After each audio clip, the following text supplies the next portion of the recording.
अहम ख़बर है कराची खां कारसाज सानहे जे जवाबदार की ज़मानत धुरिन में ठा अदालत में चैलेंज धुरिन में ठा खिलाफ शेख साकिब सिंध हाई कोर्ट में दरख्वास्त दाखिल कराए छॾी। तव्हांखे अपडेट में पिया दरख्वास्त में कानून इंसाफ़ वारी वज़ारत घरू खाते सिंध ऐं ॿियनि खे धुर बणायो आहे।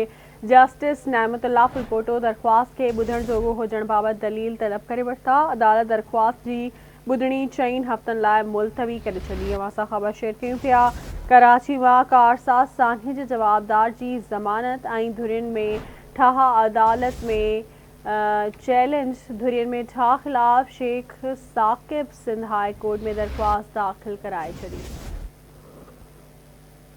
अवाज़ अपडेट दे रहा आहियूं। दरख्वास्त में कानून ऐं इंसाफ़ वारी वज़ारत घरू खाते सिंध ऐं ॿियनि खे धुर बणायो आहे। जस्टिस नेमतुल्लाह फुलपोटो दरख्वास्त खे ॿुधण जोॻो हुजण बाबति दलील तलब करे वरिता। अदालत दरख्वास्त जी ॿुधणी 4 हफ़्तनि लाइ मुलतवी करे छॾी।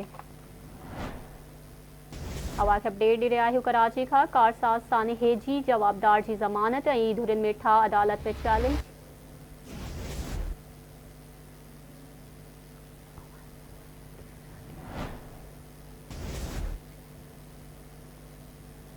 तफ़सील मालूम कंदासीं जुल्फी चांडियो खां। अपडेट कजो कहिड़ा तफ़सील आहिनि। जवाबदारनि जी ज़मानत वारे ऐं दरख्वास्त ऐं धुरियुनि विच में चैलेंज कयो वियो आहे ऐं उन जे लाइ दरख्वास्त दाख़िल कई वई आहे।